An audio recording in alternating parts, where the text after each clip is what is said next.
মুসনাদ আহমদ গ্রন্থের হাদিস এটি। রাবি ইবনে ইবাদ আদ-দাহারি রাদিয়াল্লাহু তাআলা আনহু বলছেন, বাসারা আইনি ফি সুকে জিল মাজাজ, বাসারা আইনি ফি সুকে জিল মাজাজ, আমি রাসূল সাল্লাল্লাহু আলাইহি ওয়াসাল্লামকে দেখেছি জুল মাজাজ নামক বাজারে। রাসূল সাল্লাল্লাহু আলাইহি ওয়াসাল্লামকে আমি দেখেছি। তিনি কি করেছেন? তিনি বলছেন ইয়া আইয়ুহান নাস কুলু লা ইলাহা ইল্লাল্লাহ, হে মানব সকল তোমরা বলো যে আল্লাহ ছাড়া কোনো ইলাহ নেই, তুফলিহুন, মুক্তি পেয়ে যাবে, তাহলে তোমার সফল কাম হবে।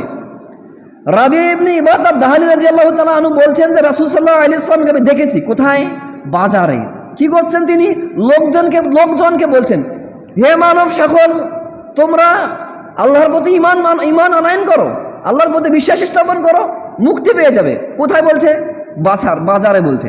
বাজারে গিয়ে লোকজন বলছে, যেখানে মানুষ কেনাকাটায় ব্যস্ত।